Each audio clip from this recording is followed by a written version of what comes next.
My friends, what is happening? It is Cooper. Welcome to Cooperville Podcast, episode 47. We'll get to that momentarily with Mr. Dan Beck.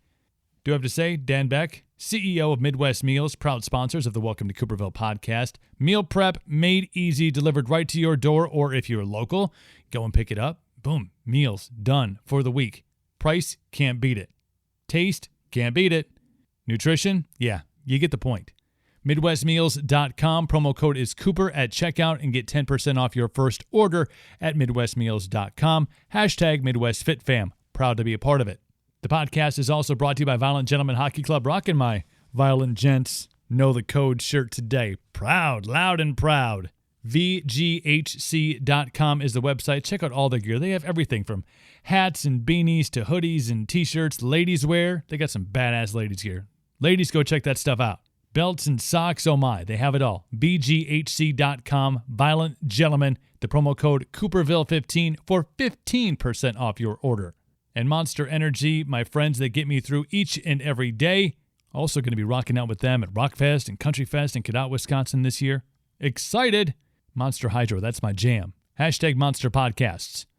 As previously mentioned, Mr. Dan Beck is the CEO of Midwest Meals. Also, Nutri-Prep. We'll talk more about his new adventure. Overall, dude's a fucking go-getter. That's my kind of dude. And he's young as shit, too. That's the cool part. Like, dude just gets after it every single day. Lots to take away from this podcast. I suggest you take notes if you are looking to get into entrepreneurship or personal development, mindset, all that stuff, man. We got some great things coming out of this podcast, and you get to hear it starting right now. Welcome to Cooperville. The Welcome to Cooperville podcast. On demand anywhere quality podcasts are available. And some places where cheap podcasts are available. At the local gas station has some. Subscribe, get updates, feel better about your life. Welcome to Cooperville.com. Check.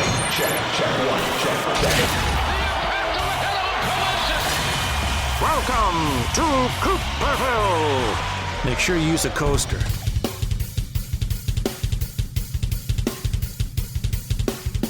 It is episode number 47 of the Welcome to Cooperville podcast with a guest that was on episode number 24 of the podcast. We almost waited another full 25 episodes. Dan Beck is back. Hell yeah. That is the dog. My dog is barking upstairs. You probably can't pick that up on these fancy unidirectional microphones, but the dog, when Dan walked in, had a very excited moment. He's excited to see your face. It was just reuniting the two of us. It was like long-lost brothers reuniting after it's been August, so yeah, it's been a minute since you It's graced cold the now. studios. Yeah, it was a beautiful day. You had the motorcycle over for that podcast. Not so much when it's balmy 4 degrees right now. Yeah, Wisconsin. Not quite shorts weather just yet. But a lot of things transpired since that episode, and I've had an opportunity. Dan started a podcast, the Young Bucks podcast. Make sure you check that out. Available everywhere podcasts are heard. I've had a chance to be on that a couple of times, and stemming from your podcast back in August, for me, that was kind of the episode that transitioned a lot of things for me with how my podcast, kind of comes out. And really a lot of how my life has changed since then. I mean, from August when we had that podcast and we talked about entrepreneurship and kind of mindset, and we talked a little bit about health and fitness and, personal development, things like that.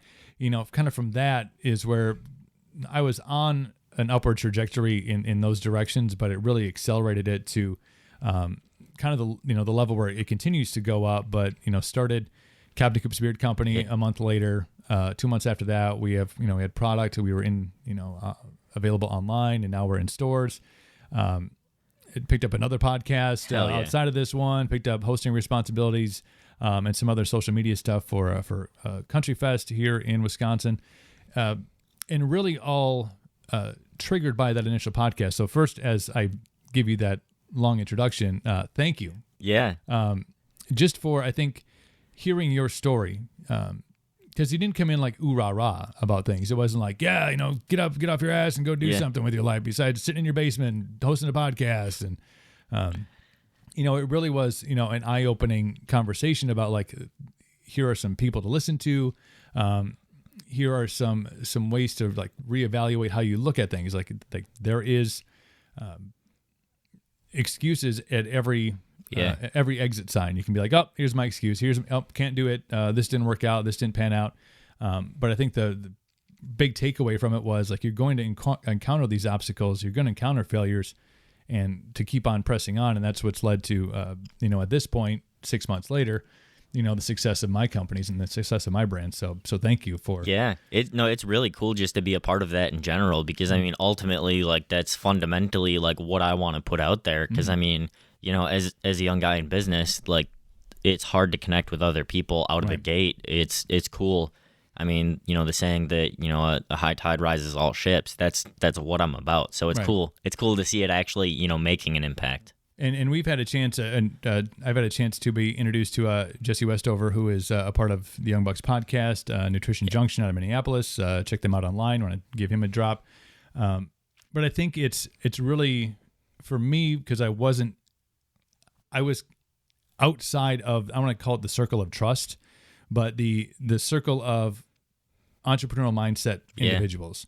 I guess I didn't really realize until that episode that I knew more people than I thought that were experiencing these same things. Yeah. And that has, I think, strengthened those relationships with those people, because they, like you, have gone through a lot of the trials and tribulations that young business owners go through. How to attack digital marketing in 2019, 2020, in the future. Where should your attention be focused? So there's been, that circle is really cool to be a part of, because then we've been able to, I think, wrap back and forth on some things. There was some great additions to my store that that you have brought to my attention. There's things that I was doing that I've passed along to you. There's long seminars that I sat through, and you're like, hey, how was that seminar on this platform? And I was like, really, really long. Here's the here's the 2-minute digest. Here's the 2-minute edited version of what I sat through without the Q&A. But no, it's been really cool to kind of grow into the network of young entrepreneurs, and I will not say that I'm young, but I have had a realization that I think also stemmed from being on your podcast, and that was that young is a relative term. I mean, young in the terms of age. I mean, you think people that are in their 20s that are doing really great things. But I think for me, what has really reinvigorated myself and my businesses and where I want to go with things in my life is when you take it from the perspective, and I think Gary Vaynerchuk is the one that kind of, dialed in the appropriate phrasing of it. But, if you're 40, and I'm almost 40, I have less than 6 months to go. Happy early birthday. Thank you very much. I'm already starting to celebrate, as you can tell. But if you're 40, you still really you're not even at halftime of your life. Now, yes, shit can happen, buses hit people, and as tragic as it is, it happens. But that could also happen if you were 12. Exactly. So it's really, no point dwelling. No rhyme, reason, or target date that's going to happen. But if you live in a mindset where hey, I'm not even at halftime of my life, and the leg up that I have is that I have had the life experiences, and also having to deal with pressures of work-life balance, which is another topic I want to kind of touch on here. Is that I do have a 9-year-old who is trying to ruin my house. No, he's not. Well, he sometimes I believe that he is. But you're trying to bring him up, trying to bring up a child, and obviously he needs the attention that all children need. But also what this has taught me about from a parenting aspect of it is really how reliant on technology that kids are, and the argument against having kids be so addicted to their tablets or their cell phones or laptops or any access to the internet. And when you think about it and how we've grown in the technology world in a decade and how rapid it's continuing to grow, these kids are going to have to know. They're going to have to be in the know. I mean, giving them a leg up right now is saying, it's okay to know the ins and outs of social media. And I don't think it has to be a bad thing either. No. I mean, like, I think about myself, growing up, I was, in the late 90s, early 2000s when the internet was really coming to, scale, I was one of those kids that was very interested in it. But I think that a lot of, being interested in it and then, playing with MySpace and coding and stuff, it might seem, from a parent's perspective, oh, he's just sitting there for hours, playing on the computer. I use a lot of those skills today. Yeah. I mean, the coding and stuff is super valuable as a business owner because even if I'm not doing coding for a website, I understand the fundamentals of it. So when I'm working with someone, I can relate to them what needs to be done, and I can understand what's possible and what's not. Yeah, there's been some great analogies out there to put things into perspective that I think, parents who are, I want to say my age and older, and I didn't have a child until I was almost 30.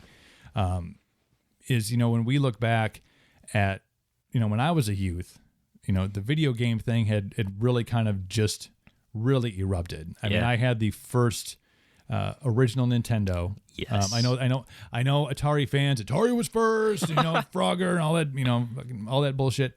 But like Nintendo was like the game changer. Yes. This took it from like something where, you would play Centipede or whatever on Atari to like when Super Mario Brothers dropped, in the mid to late 80s, it changed everything. So you had kids that grew up in this generation like me who were like video games were like the thing. Yeah. And that came, parents came down and said, you're never, ever, ever, ever, ever going to make a living playing video games. And we look in 2020 where there's kids who are 12, 13, 14 making 7 figures playing fucking video games. Yeah. Generations before that, reading, Teen Heartthrob magazine or, watching the Ed Sullivan Show to see the Beatles come on. There's always been like tangible things that youth of, America especially had gravitated towards. And that's been part of like their thing that their parents were like, don't, stop doing that. Stop. And that happens pretty much every generation. Right. Stop being on the, the phone, we can make 3-way phone calls back in the, it was probably a 90s thing. Your friend would call you and then you'd call another friend and the three of you could talk and you be secretly under the pillow talking on the telephone, which apparently humans used to do back before texting was invented.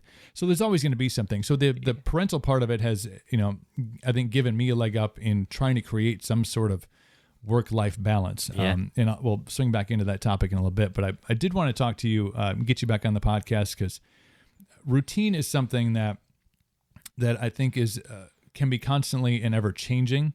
How your day lays out, how your schedule lays out. I've recently acquired like 4 different calendars just because of all the things that I have going on, and I want to make sure nothing gets dropped or falls through the cracks. But daily routine, the time you get up, working out. I know you're doing 75 hard, which we'll talk about as well. What is your routine like on a day-to-day basis? I know it can fluctuate, with work and how things pop in and pop out, and obviously in emergency cases that happen. But as far as your average day, what does it look like? Well, so to take that even a step backwards, it's really a weekly kind of, and this is just purely nature of my business. Right. So at Midwest Meals, we're kind of a weekly fulfillment process. So Saturday, Sunday historically have been production days. Right. And obviously, I mean, we're going into year 4 of business. The first 2 years, I was 100% on the ground running with the business every single day. Mm-hmm. So my routine really developed from necessity because I had to be there. There was no one else to, take over any duties. So Saturday, Sunday was always 100% in the business, operating in the business. Eventually, we started shipping as well. So Monday became in the business as well. And I still do that to this day. However, and this is, something that I read back in, I think I read it first time in high school, and then it was a required reading for a college class. It's called The E-Myth Revisited by Michael Gerber. And the entire concept is to not work in your business, but to work on your business. And that routine really developed, from the mindset of, hey, I need to be able to fulfill operations because, customers need to get the product. Right. But I need to then take, Tuesday, Wednesday, Thursday, Friday, and focus more on working on the business, on the processes. How can I get, stuff streamlined so that I can get someone else in here and, do the day-to-day and then eventually, remove myself from that. So it's really developed from that weekly process. now it's become more where I have a kitchen manager, I have, a full staff. We're sitting at like 12 to 15 employees, and I'm focused more and more and more on the business. So really my day comes down to, I wake up, well, right now we just got a dog, so waking up at, 6, 7 to take the dog out to pee. Right. Depending, I put a pretty high price tag on sleep because I think it's super important for health. Right. So, I'm making sure that I'm getting, at least 8 hours of sleep. And maybe that's an anomaly in the business world because it's kind of this, it's not cool unless you're grinding 20, 25 hours a day. Right. I put a pretty high price tag on sleep because I understand that it's very important for, being effective in the remaining portion of your day. So if I'm getting up, 6, 7, 8, 9, somewhere in that window, what I like to do is I have a little journal. And every single day I write down 5 critical tasks that I need to get done in order to, quote unquote, win the day. And this is something that comes back from, I think it's episode 107 of the MFCEO project from Andy Frisella. And the entire concept then is, and this is going to actually transition a little bit into that work-life balance because it allows you the opportunity to, I put down 5 things, and it's going to be things that move you forward. So it's not going to be, I want to reach $1 million in revenue because that's not something that you can achieve in one day. Well, maybe. Not yet. Not yet. But those 5 things. So, make that call, make that business connection, reach out to this supplier. You do your 5 things, you win the day. Once you have those 5 things done, your obligations are taken care of that move you forward, and then you can, have that balance piece of it. So really my structure is all over the place because of the fact, that I'm doing all sorts of different things, but it really falls under that structure where the entire first part of the day is purely focused on getting those tasks done. Now is a little bit different because I'm doing, 75 hard from Andy Frisella, right, which is, it's a 75-day challenge. I don't know if challenge is necessarily a good word for it. A 75-day test maybe. So with that, I'm doing that on top of my power list. So the power list, I do those 5 things, and then I have these additional requirements for 75 hard. From there, my life is wide open. Sometimes I'm doing fun stuff. Sometimes the remaining portion of the day is trying to play catch up on other little tasks that aren't critical. Are there anecdotal things that you have through your readings or through just things that you picked up on? For me, I think cold showers is something that was introduced to me. Yeah. Actually, the first thing that was introduced, and I believe it was I read the Aubrey Marcus book, and I know we'll maybe or maybe not get into your feelings about some of his takes on he's a very smart guy. Yes. I have to give him that. But the cold shower thing was not obviously not revolutionized by him. It was just something that he incorporates into his life. And actually his starts with the power shower, which is where I started, which is really you get into your standard warm shower and you clean yourself off, and then you take I think 3 minutes and you flip the water to cold and you just kind of stand there and take it. I started that back in September, and from there, I don't know, not sure what it was, but then I went to just cold showers. Yeah. And I've taken one standard shower and then actually turned into a power shower since September. So every day it's just part of it, and every day that's like my one of the things that sucks to do. But it flips a switch every single day. And I hate it every single day. And I continually fight myself on fuck, I don't want to get in. Oh shit, maybe I should pick out a different outfit away. Maybe, try to delay the inevitable. And then, the first 5 seconds are not fun, unenjoyable. And then you kind of go, well, fuck it, I'm in, and you kind of get on with your day. So that's one of those things that I've added into my repertoire that now that I don't want to say that not all my success, but that things, resort back to that one thing. Yeah. But it's one of those things that I'm like, well, now I'm doing it, and I feel like if I take that piece of the Jenga, board out, the whole thing is going to collapse. Do you have things that you're like, I need to do that? And you talked about writing things and writing down those things.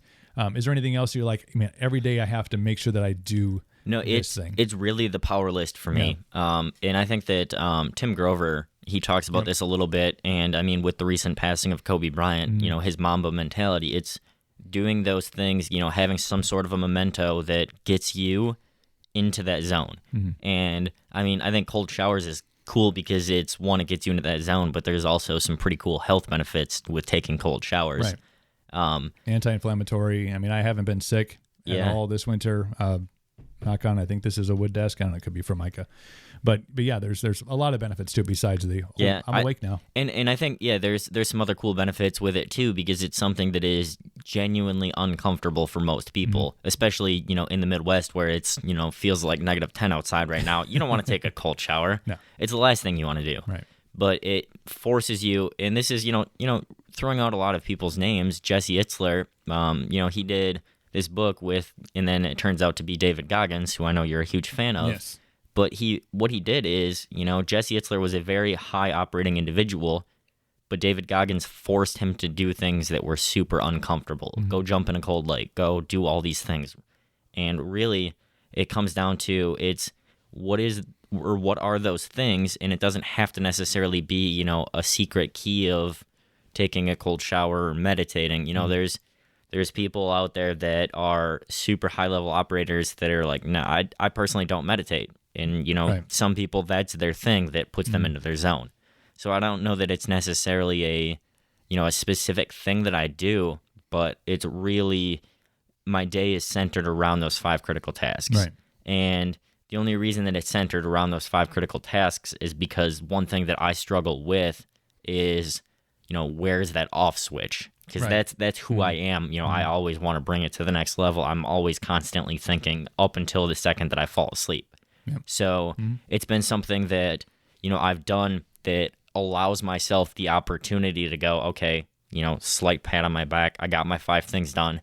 Even if I'm going to continue working, I can continue working knowing that if I don't get it done, I still accomplish these other things. Yeah. I have a struggle, and maybe adapting something along those lines is, and that it may come to fruition simply because I'm really becoming calendar focused. Yeah. And making sure that there's always something on the calendar, but making sure the things that are on the calendar are getting done, and that I have the constant pressure on myself to be like, if you think of something or something comes up, make sure that shit gets written down. Yeah. And whether it's written down, whether it's on your iCalendar or whatever, however old school you want to be. I have a big desk calendar. I got a little like a fucking day to day. I got a month to month.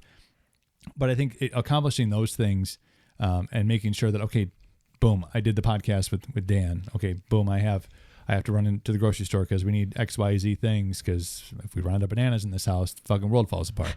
Not the great health benefit. And then I have another podcast this afternoon, and then I pick my kid up. You know, the things that I know that are so ingrained in the routine. Yep. Those happen. Pick the kid up from school. Bad things happen if you don't do that from the top down. So they say. But I have where my problem lies is it will get to be 7, 8, 9, 10 o'clock at night for a guy who gets up at between 3 and 4:30 in the morning, kind of depending on how late the night before was, that I'm like, God, there's something more. And I think you have that same thing. Like there's, you know, I got 2 podcasts in, I got, the shopping is done, you know, the dog got his appointment scheduled. You know, I did, 6 posts for the beard oil. I did, 2 for Country Fest. I did 1 for the Rock Fest. I got another 3 podcasts scheduled. You know, you can accomplish these 30 things, and then you get to, a point of the day where you should be focused on other things, or, trying to, really switching from that work to the life balance scale. Yeah. But you always have this internal dialogue going on that's like, shit, I bet if I put up 1 more post, or should I work on something now that I want to have done, have prepared for tomorrow? Or if you come across something, maybe it's on social media, or it comes up on the news, if you watch TV, that you're like, oh shit, tomorrow is National Bearded Brethren Day or something, or National Pizza Day. When that came up, I'm like, shit, I got to be on this. There's got to be something that I can incorporate into one of my businesses that fulfills that gap. And so I will go, right up until I'm about to crash and feel like and still have a feeling of unfulfillment with the day, even though I have accomplished all those things, your Power 5 things that you get done, and still be like, damn, I could have done more. Yeah. I think one thing that I like to do too, because I think that, you and I are very similar in that sense, where it's, you always want to do that one extra thing, that one extra rep. I do just at the end of the day too, I like to just take a mental dump, for lack of a better word. Dump it in the bucket. Yep. I use Evernote. It's super great app. You can, download it. There's a free version. There's a paid version. I just sit down and I do a complete mental dump of every single thing that I can possibly think of that I could have done or I should do. And I just put it into a list. Yeah. And from there, then I try to, as much as possible, I always go back to the Pareto principle where, 80% of your results from 20% of what you're doing. That Pareto principle really applies to a lot of things. And then I will use that mental dump to go back the next day or that night when I'm planning for the next day, and I'll check off those 5 things. Because, ultimately, it's a very, double-edged sword, because there's so many extra things that you can do, but the net benefit from, stressing yourself to go do that thing might not equate to the result of doing it. Yeah. And that's, I think, the entrepreneur's dilemma, because there's really no playbook for this stuff. It's, you literally have to figure it out as you go and figure out these principles that are going to work for you so that you're able to do it long term. Yeah. Outside perspective, say, and we live in this age of social media reality.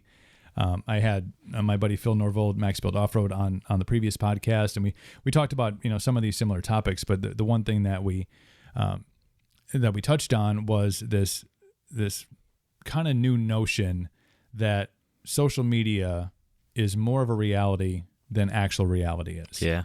Where if you walk into a grocery store, you walk into a crowd of people, they are not spouting off what they had for dinner last night, how their kid was doing in school, their political, well, some people will spout off their political beliefs in the grocery store. It's true.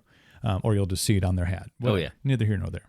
But when you enter into this world of social media, whether it's scrolling through Facebook, and maybe it's a little more prevalent on Facebook because it's a little more word content than it is, just strictly seeing images. But you live in this social media reality that is out there. From the outside perspective, one person could, and me knowing you personally know it's, and going through some of the same struggles, and especially the struggles you went through early on in business, understand it's not. But there is a glossed over view, and not just a view, but of a lot of successful people, that they see the fun parts and even the not so fun parts. If there's a gym photo of you, and your lovely girlfriend, she's training for something. What is she? She's training. Is she? Yeah, she's doing a show. Yep, in a couple months. Yeah. So anybody who's known anybody who's trained for a bodybuilding show or a fitness show knows exactly how much of a struggle that is. Yeah. And not just on that individual, pretty much on everybody surrounding them. So you're going through these things, but you see it through the lens of Instagram, with fitness people. If you follow them, or you follow The Rock, and you see all these people, it's kind of glitzy, it's kind of glammy, the filter looks great. And if you don't read, especially for you, because you will put up a picture of you and in front of your bike, maybe not now, but when it's nice out, for the 3 days of nice we have during the summer, and people are like, oh yeah, must be nice to be Dan Beck and to be 26 and have your own business and starting all these other things and got all these cool. Must be. So the outside perspective is that this is just like, man, I get it just because most of the time I work from this office. As you can see, this office is podcast studio, shipping and receiving, inventory. It's kind of everything. But give some insight, because I've done it before on this podcast, to what's it really like to be a business owner, to be a small business owner with huge growth. I know you have a bunch of irons in the fire right now, but the real rawness of it. Well, and I mean, even to kind of capitalize on this point, Danny Dixon, I don't know if you've ever, Dixon Flannel Company. Yes. Mm-hmm. He just fulfilled one of his goals of buying a Rolls Royce. You know, I'm like, hell yes, man. That is awesome. And I think that's something worth celebrating because he's put in a shitload of work. You're welcome, by the way. If you open that closet up, which, oh, by the way, this office also doubles as where all my clothes are kept. Oh, hell yeah. I've helped Mr. Dixon get to his goal. Well, it was very interesting because I had someone, not necessarily that I consider a friend, but an acquaintance that reached out that was like, oh, Dixon, they're a bunch of shit. Like, they don't care about the actual working class. Right. You know, they're not workwear. They're not whatever. And, you know, I'm like, where's this stemming from? Like, why are you so upset with someone else's success? Right. And he's like, oh, no, they're just overpriced flannels and this and that. And I'm like, hey, man, I'm going to ask you a serious question. How much did you pay for that Carhartt that you're wearing? And he goes, oh, no, that's different. I'm like, so I don't understand how you get from, you know, because you don't see the executive from Carhartt celebrating his successes. Right. Why are you so upset with it? Because I think that's exactly that perspective is, you know, it's very easy to share things on Instagram or any of these platforms. Right. And, you know, society rewards people for flashy things, for nice things. And there is much less incentive from anyone. And I get this because I try to share as much as I can.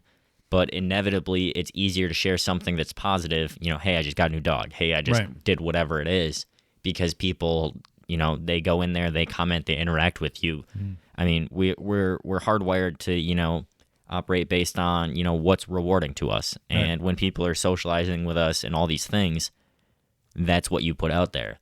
I think that the insight on the business perspective is really, I mean, I don't think it's much different from anyone that is not in a derogatory term, but in employee mindset. Right. It's just amplified. So as an employee, you're still going to have your ups, you're still going to have your downs. And the difference between the employee and the business owner is those valleys are much, much, much, much greater. Right. You know, your highs, you know, you might get some nicer things or achieve some goals that you wanted to reach. Maybe that's traveling, whatever it is. And that's what you see as an employee. Oh, my boss is out traveling. But you don't see, you know, the super downsides of it. You know, oh, I just had an employee that did something, you know, really bad. And, you know, the ramifications don't land on the employee, they land on the business owner. And, you know, I've experienced a lot of that where, you know, I've had employees come to me and say, hey, I have cancer. Yeah. Like, that's some deep shit. You know, you go from, you know, you might have been operating, having a fantastic day. Finally, one day is just going nice and smooth, you're feeling great, and someone comes to you with that because who are they going to? And you know, that specific circumstance, we actually don't know if that employee had cancer. Right. And like, that's a twisted thing to, you know, mess with someone. Yeah. And that's not something that then you go to all your employees and, you know, communicate with because you can't. Like, that's not something that you do. So as a business owner or anyone really with a, you know, growth mindset, that doesn't have to be it could be an entrepreneur. You could work for a company that allows you the opportunity to grow, but you don't see that unless you are at that level. And I think exactly what you're saying, you know, in social media land and from the outside perspective, it always looks nice. Yeah. I mean, pretty. And I just had this conversation too. We're living in, you know, the Eau Claire area, Menards, John Menard. I know a lot of people that, you know, go, oh, he's just this big dick. And I know a lot of people that know him also that are like, oh no, he's a great guy. I always take the perspective that I don't know what he's been through. Right. He could have gone through some really messed up stuff. And like, I don't know where he's coming from. So you need to have some empathy to understand that, you know, there's probably a reason. Yeah. Because I think that really, I mean, a huge problem in society is that people get so attached to, you know, their views, their viewpoints, that they will not, you know, allow the opportunity for someone who they disagree with to go, okay, how did you get to that point? How did you get to that viewpoint? Yeah. And a lot of times when you have those people that have those vantage points, it doesn't even come from them directly. Right. Like, it's not their personal experience that created this mentality or thought of another person or another business or anything. It's not, I hate this type of breed of dog because did you have a bad experience? Did it bite you? Right. No, well, I read or I heard or I had a friend who, I mean, it's that same way, with individuals and business owners, because a lot of the times when you get a chance to see them, whether it's on social media or it's in a news story, they've reached a certain level of success. Good things have happened, and 99.9% of the time, good things happen because of the effort that's put behind it. Yeah. But what people will see or hear is they will have a friend that worked at this store in particular, or they knew a guy who dated a guy who was a girlfriend. There's some convoluted 6 degrees of separation, Kevin Bacon fucking interaction that happened. And all of a sudden they are scorned personally because of something that happened to somebody else. Right. Somebody gets fired. That asshole, they let me go. You should hate them too because of how they treated me. And people will gravitate towards it and they'll hold on to that. And especially if that person that got fired or went through that bad experience isn't vocal, in the outward social media world, and you tell that to somebody who is extremely vocal about things, especially on social media, they will put you on blast. They will be on Reddit. They will be on every place, dropping these bad experiences that they didn't even experience for themselves. So people's opinion, again, to quote again, Gary Vee says, if you don't give a shit about the booze, don't give a shit about the applause either. And that's kind of a great mentality. I've gotten recently, just some people that I haven't spoken to in a while that have said, hey, like, you're just crushing it right now, dude. Like, God, you got all these things going on. Because same thing we talked about posting on social media is you post the good stuff. Yeah, I picked up this gig and I'm really fucking excited about it, and I want you to be excited about it too. And even if you don't like the music or you don't like you don't have a beard, whatever. Hey, it's cool. I'm just doing all this stuff, and oh man, you're just like fucking crushing it right now. That's really cool. And it's thanks. I mean, it looks glitzy and glamoury, and it's all pretty on the like, hey, awesome. But there's a lot of struggles, especially in the beginning. I mean, I'm only in month 5 or 6 of being a technically, legally, according to the state of Wisconsin and the IRS, a business owner. Yeah.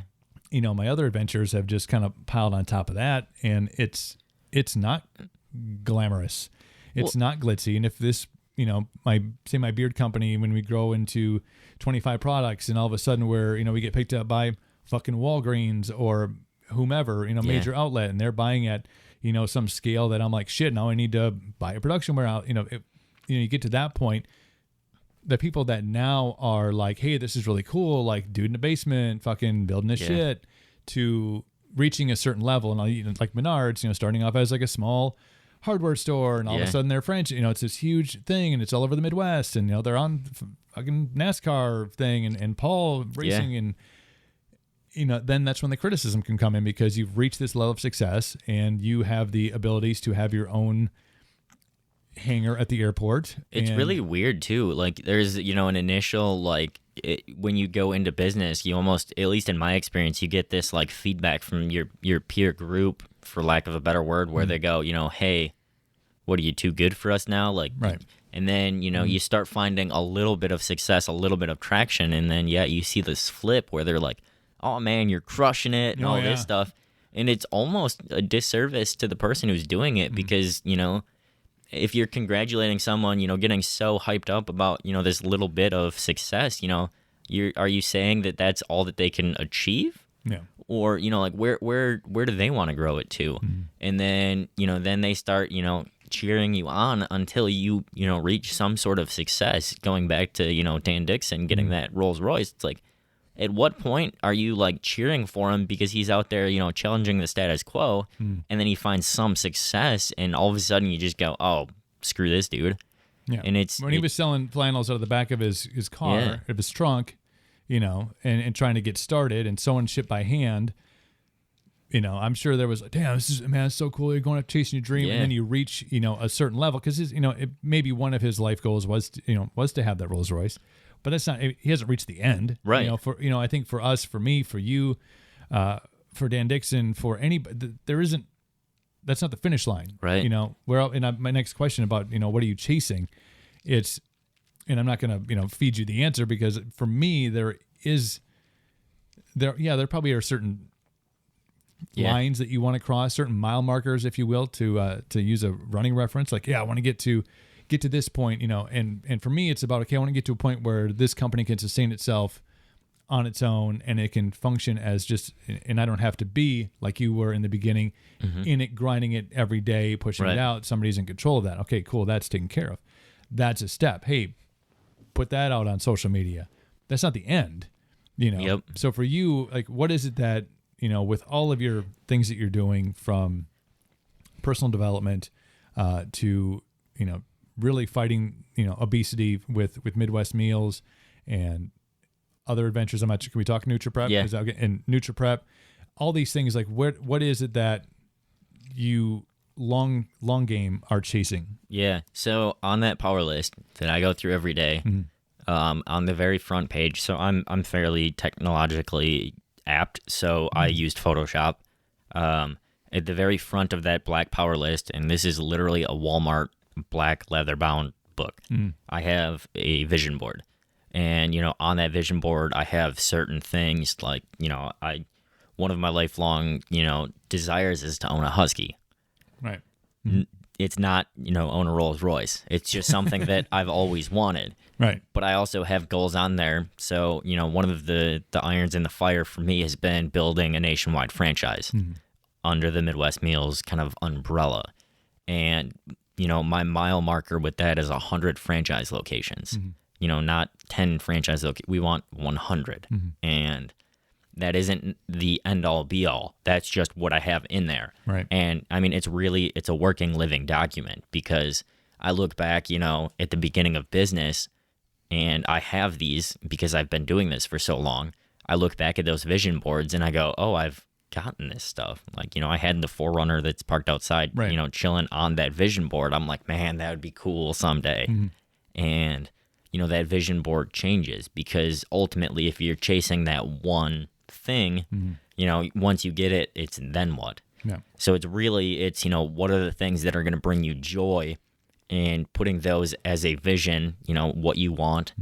And, part of what brings me joy is building businesses. Right. That's why that 100 locations is on there. It's not because I want to, reach some financial status or whatever it is with reaching 100. It's because I truly enjoy, that's who I am. That's what I do. Right. I enjoy building businesses, and that's, a big hairy goal.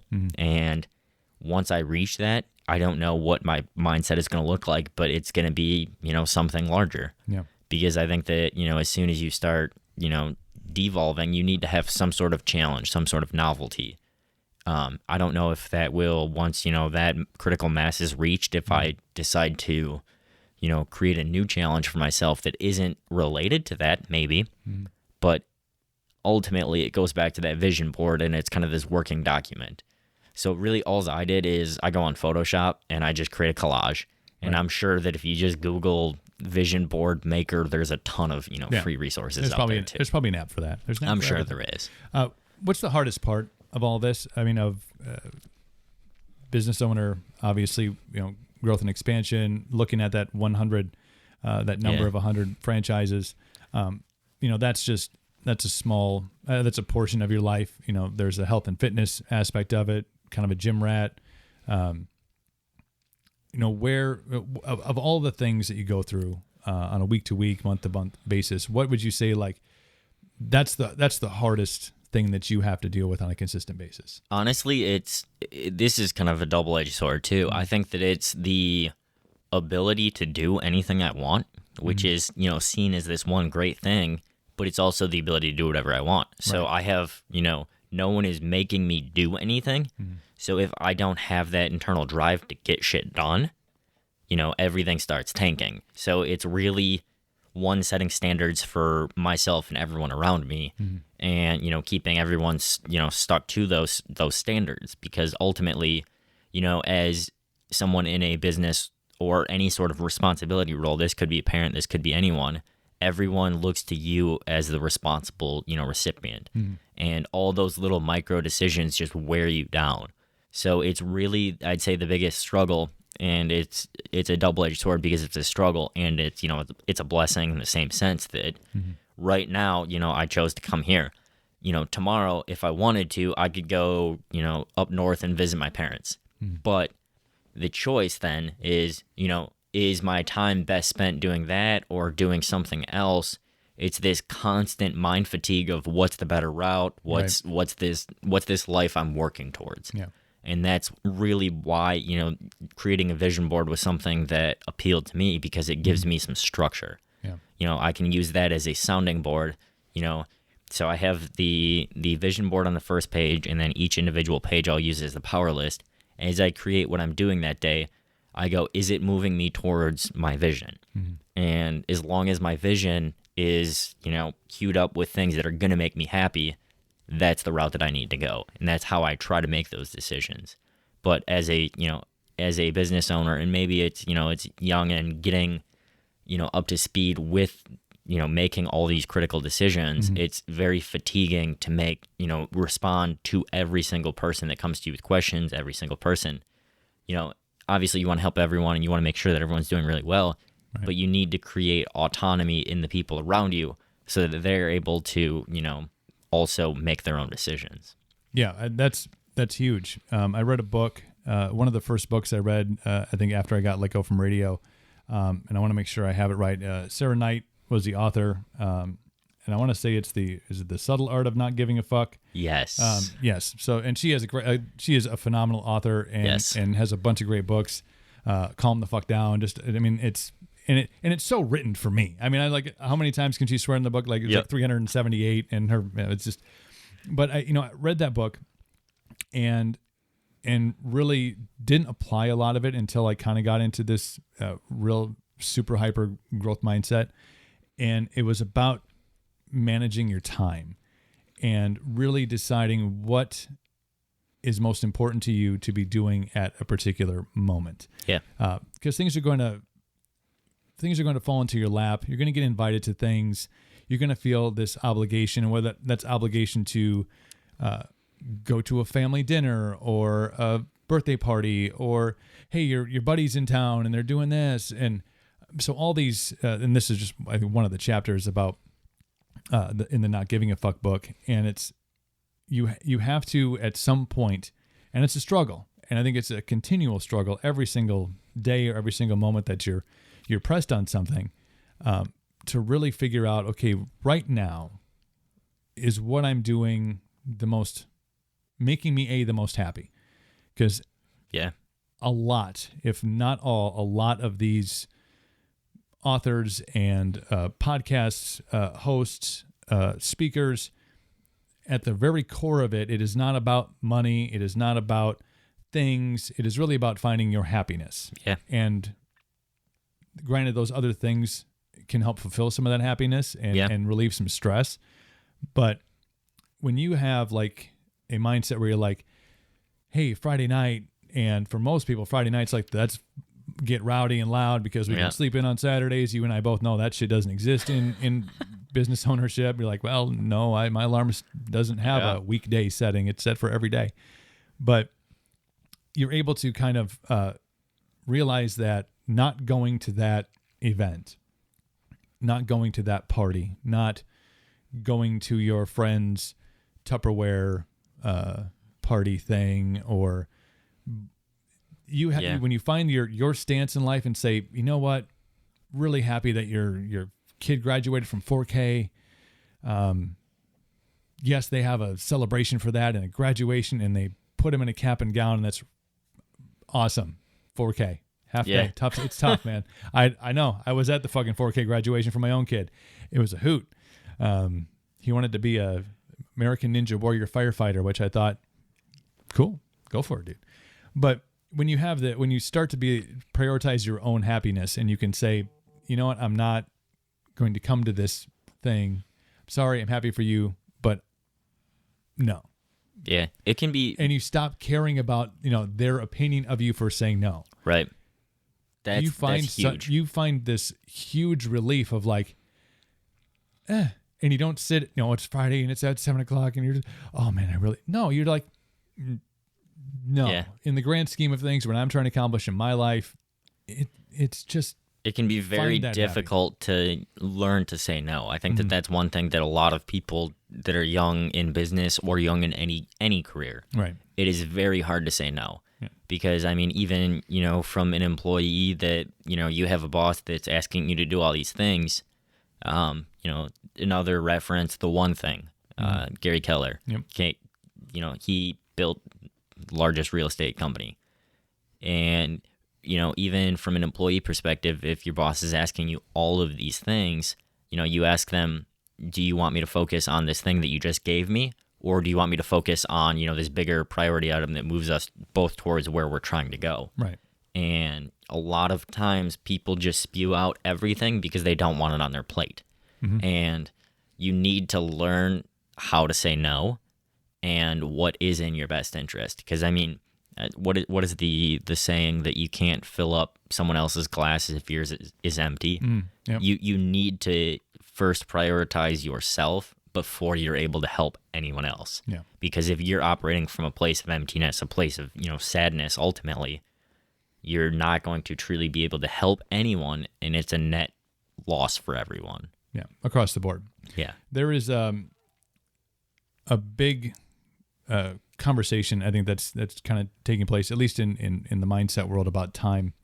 We kind of talked about a little bit when we talked about 40 being not even half time of your life. But prioritizing, your time, and this also kind of touches on work-life balance, but what is the most important thing when it comes to time management that you know that you no matter what happens, hell or high water, and this can be business, this can be in fitness, this can be in health, no matter what, nothing gets in the way of that, because that is your time to do that thing. Yeah, it's weird because really it is the business for me. Yeah. Because that's kind of, I'm a fairly introspective person that, the reason I jumped from going to college, I actually didn't even want to finish college because I didn't think it was worth, the price tag to go to college. But I did because of the circumstances. I jumped right into a business because I understood that going through interview processes, I was going to go sell, high-end suits at Tom James. And I had an offer to move to Minneapolis and go sell suits. Being very introspective, it just wasn't for me. Right. Really, it's not like a thing like working out for me. It's the thing that I will not budge on is I'm in control of my life. I very much do not allow people to make a path for me. And even giving an example of this, I was supposed to speak at a Kiwanis event last week. And, it was something that at the time I had some availability. It was a university professor and good friend of mine that wanted me to come do it, and I said, okay, let's do it. And come time just before that, I had a ton of, things that were working me towards those 100 franchise locations. I canceled, and he was not pleased about it. Right. And I legitimately stopped responding to any phone calls, and I just focused on what I needed to do. Right.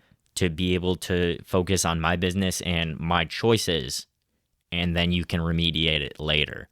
Because ultimately, the thing that I find the happiness in is, and it really goes back to my skateboarding days where we built the skate park, is, if something that you see in the world isn't what you want it to be or to your standard, you have the ability to change it. Right.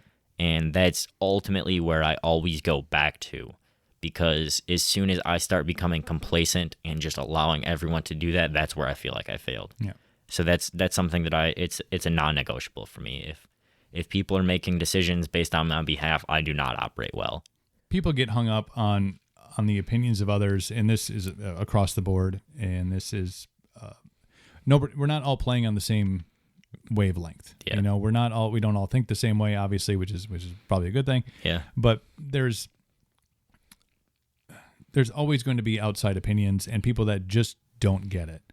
and there could be several reasons for that. Whether it's, and I've done that too. I've had obligations that have, I've committed myself to, and at the time that it was time to commit, firmly commit to it, I couldn't make that happen because of more important things had come up. And when you deal in your own business, multiple businesses, when you're in a growth portion of that business, when there's opportunities that present themselves, those opportunities, if you miss them, sometimes you do not get them back. Yeah.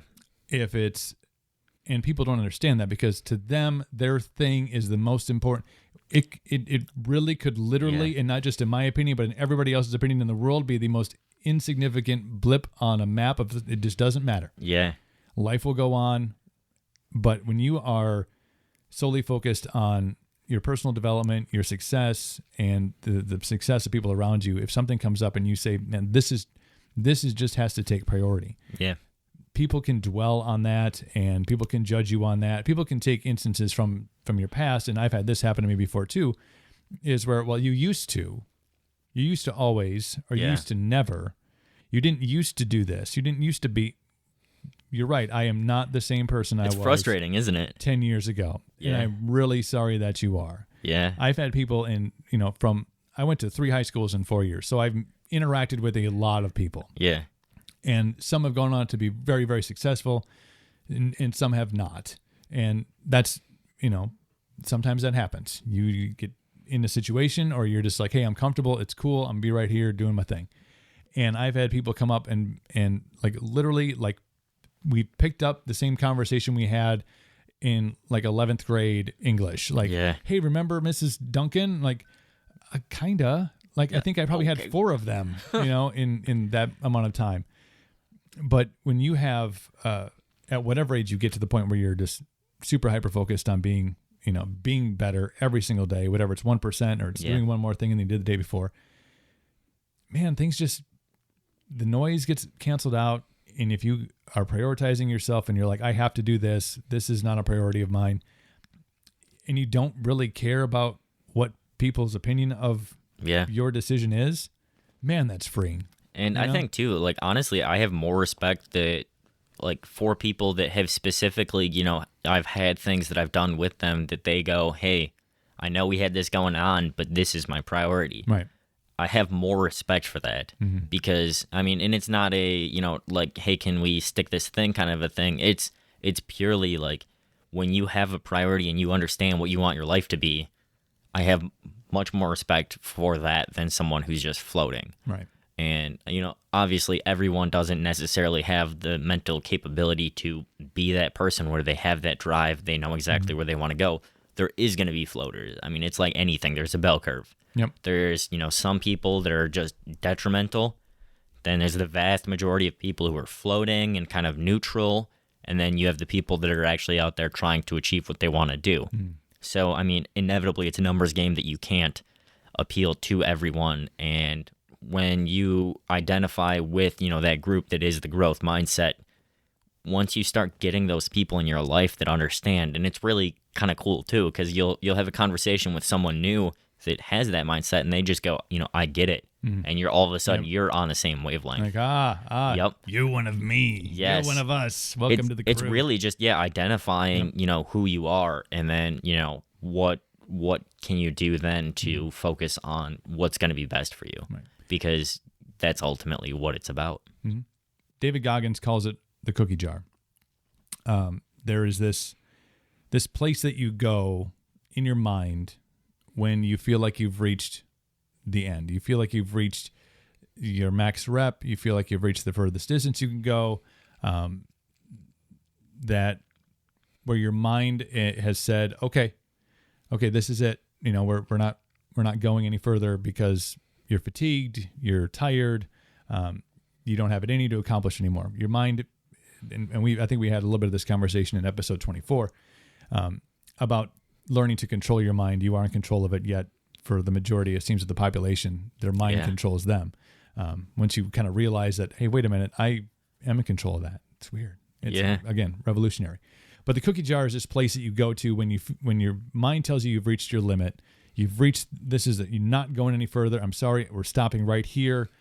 And you reach into the cookie jar, you pull out a cookie, and that is the thing that pushes you further and further and further. Now, that cookie could be anything from a negative, an individual that you feel slighted you, and even if you've gotten rid of the angst that maybe you held, you can still, when you reach in and you find the cookie jar and you're in your mind, you're looking at that person's face and the moment that they slighted you and you go, that motherfucker. Yep. Or it could be a positive thing. It could be you reach in and you pick out a cookie that's an individual that is just out there fucking working their ass off and they're pushing harder and they're growing their businesses and they're giving back. They're doing all these right things. And you use that positivity to push yourself further. Like, man, fucking Dan Beck is out here running in 10 below weather, and I can't not be running out here. Like, I'm going to go get it just like he would, or The Rock or Kevin Hart, and anybody that's out there that's doing these things, or a moment in life where you're like, man, I'm not going to be, for me, 230 pounds again. Like, that shit just ain't going to happen. Yep. And even though knowing that if you've reached in physical fitness or running, if you've gone like, hey, I just ran 6 miles. I wanted to run 7, but my body's telling me, no, I'm only going to run 6. If you only run 6, tomorrow morning I'm not going to wake up at 2:30. Right. On the scale, go, damn, like I should have run that extra mile. That would have really, saved me. But to know, like, man, I remember how I felt when I got on that scale and had no idea I was at 2:30 and went, shit, like what? Yeah. Where, like, what happened? 30? Like, you just kind of crept up on me. So do you have something like that? Because I think you talked about drive, we talked about motivation, and a lot of it has to come from within. It has to be self-motivating. You have to be self-driven. The quotes that you throw around and I throw around all the time from these people are really just kind of like throwing a piece of wood onto a fire that already burns to make it burn a little hotter. And that's usually just for that moment until that log has gone to ash. But are there things that you utilize, some of those mental tricks that you go, that thing pushes me harder. It gives me, 3 more reps in the gym, or it gets me to, like, man, I'm really, really tired today, or, I didn't, I know you like 8 hours of sleep, which kudos to you. But even though I got 8 hours, it just didn't feel like a good solid 8. Are there things that you go and dig deep and find that help push you? Yeah. So interestingly, because, obviously we're both, Packers fans. Yes. That's why Jesse isn't here. Yeah, exactly. Dig. He would burn. But no, so it's really interesting that you kind of set it up like that, because really you can operate from, I think, in Aaron Rodgers' mind, a chip on your shoulder, to the other side of it. I don't know, maybe as much, maybe this is pure ignorance, but someone like Tom Brady, that he's operating from a potential side of it. Right. I think that either can work. I personally don't have, like any crazy traumatic past events that have given me this crazy chip. I think that I have a very much an underdog mindset. Right. I like to put myself in the position where I can see, a company out there that I'm competing with that is doing better, and I go, oh shit, like, okay. So that's where my chip comes from, per se. But I don't necessarily operate from that a ton. I think that I'm more of the opposite side of it. People like The Rock that, are out there doing shit. I think that I thrive from being connected with people that are killing it, and they show that it's a possibility. Right. Not even necessarily show that it's all glitz and glam, because I understand that it's not. Just showing that there's the possibility that if you want something, that there's a path to it. Because I think that I've done the mental work where I've identified myself in what I want to do, that really it's affirmations from other people that have followed the same path. Because ultimately it's not an easy path, but I understand it's doable. Right. So like, and I think that everyone does it too, where, someone, they get under your skin, they say something, that's pretty shitty, and I use that as motivation. Yeah. But I tend not to dwell on those things. I mean, I don't have beef with, really anyone. And this is kind of how I've grown up too, where I can think of, less than a couple people that I've just truly not liked. Mm-hmm. I get along with pretty much everyone. So I try to, as much as possible, operate from a stance of, I want to get somewhere and I know it's possible. Mm-hmm. Instead of, I want to get there to spite someone. Although those motivations are, inevitably there too. If someone, is being like, hey, Dan, you're a piece of shit, like your business sucks, I'm going to go, it's on. Ding, ding. Yep. But I'm not using that as a chain where, I'm like going to, do it to spite them. Yeah. I'm doing it because that's just what I want to do. Right. I think that's why the cookie jar analogy is so spot on, because it is, it sits on the counter, it sits in the back of your brain, and you don't open it unless you're a, sweet tooth. You don't open that cookie jar unless you're like, all right, I need to just have your tank's running on E. You just need someone to come in, like fucking NASCAR, and just they throw that big fucking gas, gas tank in there, and it fills the thing. You go in and you find that thing, and the key is like then you don't like just keep on staring at that cookie. It's just that one thing that you throw into the tank, and all of a sudden your fuel meter goes up, and you take off in whatever aspect that it is. A lot of people that I follow The Rock, and there's so many others that are out there that I follow just for that that little spark that you get, and whether that's in a quote, whether that's in there's a lot of great motivational YouTube videos out there. My good friend from down in the great state of Texas, Jimmy Hayes Nelson, who is an entrepreneur, motivational mindset speaker, great dude. He talks about when you get up in the morning, you kind of listen to these motivational things, and it just. Not even that you're really comprehending what it's saying. It's just the words kind of pop in there. And you'll have people that will come out and be like, dude, but that's The Rock. That's Kevin Hart. That's, Joe DeSenta from, Spartan Guy. And, there's all these, but that's him. Yeah. And you can obviously tell that those people don't I don't want to say do their research, but don't understand dude, The Rock is up at 3 a.m. Yeah. Every single day, 2 workouts. He's doing the work. He's doing the work. That's the part that people miss, and I think that's the part a lot of people miss with young entrepreneurs and with small business owners, even at an established level, is you don't see the fucking work. Yep. You don't see you see the pictures that are out of a strategically angled shelf full of product. Yep. That's damn, dude, they went and put in fucking there's hundreds of bottles of beard oil sitting in this dude's fucking studio in his house, and it just sounds all crushing it, fuckers out there killing it, and you don't see is the endless hours of work, and even when it's not effort, mind that mind that just doesn't stop. Phil and I, who had the podcast the other day, it was there's always a moment, it feels like every day, where probably a halfway decent business opportunity, business idea pops into your head. Oh yeah. Just by observing the outside world. Yeah. I have there's been days if I'm down here crunching, or I'm got the kid off to school and I'm just here by myself and the dog, and so I won't even be really exposed to the outside world of people and things happening, and shit will just be hey, that would be a really good idea. Yeah. That is what people don't see, because that is the mentality, that is the entrepreneurial mindset that you just always thinking, always, even when you're not working, even when you're really trying to focus on that other thing, you're really trying to focus on the romantic part of your life, or you're trying to focus on the fun part of your life.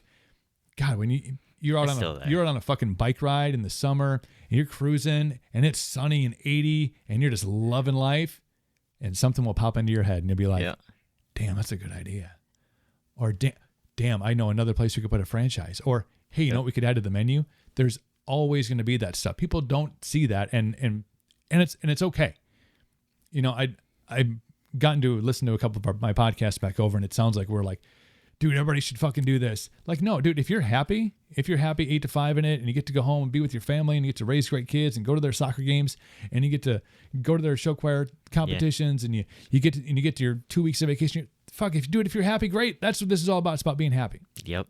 Some people aren't necessarily structured to be able to operate at, I want to say this level, because it makes it sound like we're all Dan Dixon rolling in our Rolls Royces, and we're all like, but you don't have that. Everyone isn't wired because, I mean, ultimately, someone who's going to work, an 8 to 5, whatever it is, they have the same goal as us. Right. It's just our method of getting there is a different road. Mm-hmm. And it's doing the mental, groundwork where if you identify that you are happy doing that and that's where you're putting your priority, do it. That's great. Just don't be a lazy ass and, use that as an excuse because you want to do something else. Right. And don't, it's a again, double-edged sword here. That job can make you money.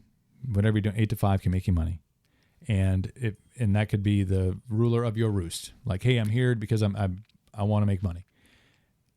But there's I hate Mondays, live for Friday, live for the weekend. And what you start to notice is this cycle of, man, you are like really upset from Sunday night until a Wednesday evening. Like you're not happy. And if that's because of your job, I mean, if you can find little anecdotal things in these podcasts or in Dan's podcast, you don't need to be an entrepreneur. You don't need to be grinding, doing 75 hard or, not ever taking a day off of working out. Like if there's just something that you can change, you go, hey, you know what? Maybe I'm going to try this little thing. Yeah. I'm going to add this into my life. And man, if that makes Monday suck a little bit less, and if it makes, Friday be like, man, I can go out and get shit-faced, or I can go out and do this thing, or I can just whatever. You go, hey, you know what? Maybe I'm going to sit. I know on Saturday we're going to watch the game, or we're going to, binge watch this show. Okay, great. But man, on Friday, maybe I'm going to go take a walk.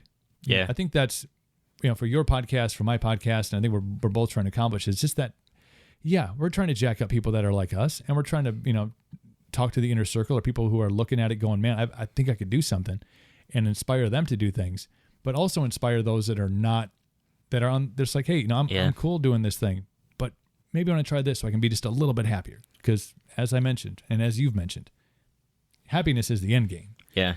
Happiness for me is one thing. Happiness for you is nothing. And we're striving in similar directions, I guess, to get there. But if you're happy doing what you're doing, fucking do it. Fucking awesome. Keep after it. Yeah. Dan Beck, Midwest Meals, Nutri-Prep. Now, what else do you do? I think that's it for now. We shall see. No. He's got this gleam in his eye like there's more. There's always more See, irons. That's the mindset right there. MidwestMeals.com, on the Instagram at whoisdanbeck, which, by the way, don't ever fucking change that, dude. That is the best. That is the best handle that you could have asked for. That's brand recognition right there. And also, Cooper at checkout at MidwestMeals.com. Your first order 10% off. Make sure you check that out. That shit gets me through my life, dude. Especially, running 90 miles an hour. There's not much time to cook a meal. Yep. Appreciate the time, brother. Yes. Go take care of that dog. It's probably peeing on your carpet right now. That's fine. It's worth it.